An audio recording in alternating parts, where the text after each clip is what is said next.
Alright, welcome back to Facts of Fishing FYI.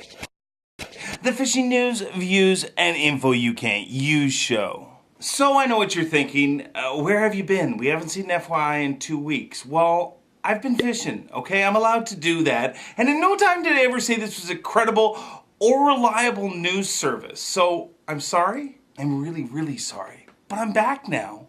And we got lots of stuff going on. First of all, for my Canadian buddies, get out there and pick up a copy of Chill. The latest issue just came out, and it's got a story by me talking about how you can catch more giant fish using sound this year. Come on, shake your body, baby, do that conga. Now, what's been happening in the fishing world? Well, it's the time of year where there's a ton of tournaments for all sorts of different types of fish. This next tournament I want to tell you about, this is just plain out crazy. And I know crazy.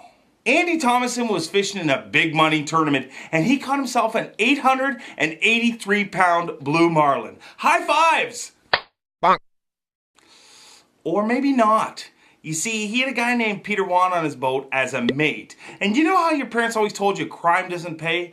Well, it's illegal to fish without a license, and that's exactly what Peter Wan did. And you know what it cost Peter Wan? A $35 fine and $125 in court charges. Big bucks, right? No, that's not big bucks, but this is. You know what Andy and the rest of his team missed out on because they were fishing with a mate in their boat with no license? $1.2 million. That's right, $1.2 million. It cost them because he didn't have his license.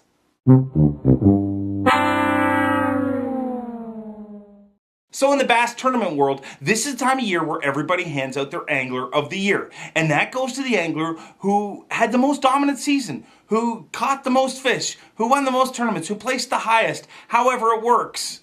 Or at least that's how it works in the FLW Tour.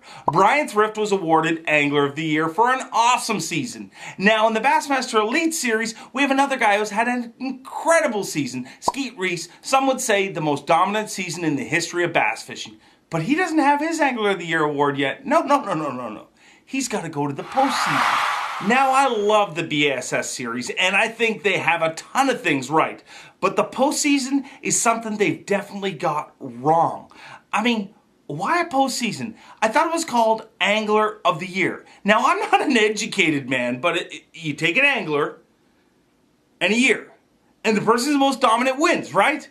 No, not in bass. They're going to have 2 final tournaments, and my beef about it isn't that they have 2 final tournaments to award the Angler of the Year.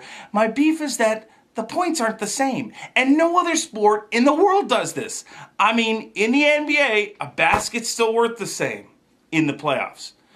In the Super Bowl, a touchdown's still the same. Stanley Cup final, a goal's a goal. And in the World Series, a home run's a home run. Why is it different in bass fishing? Huh? I think it's just crazy. I mean, if you want to have a postseason for bass fishing, that's fine. All I'm saying is just don't change the rules for it. It's an Angler of the Year. Last but not least, I want to talk about the horrific oil spill in the Gulf. Now, a lot of you have sent emails and said, why haven't I been talking about it? Well, it takes a lot, but I'm going to be honest. I'm a little speechless on this one. How in the world did this happen, and why in the world is it still happening? You can tune into any television station and watch them debate for hours about why this happened or whose fault it is that this happened. I'm not going to talk about that. I'm going to talk to you about plain and simple the facts. Millions of people's lives are going to be affected over this. And we're going to lose some of the greatest natural resource we have.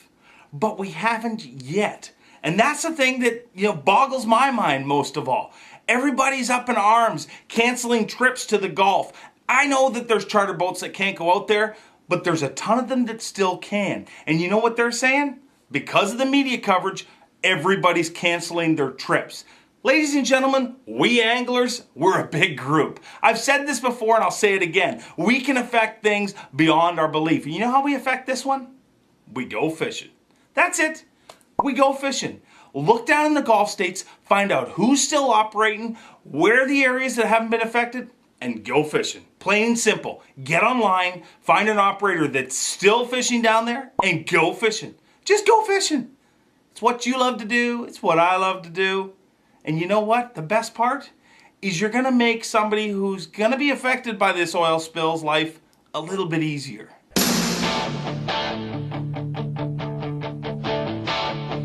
I got my first real six string.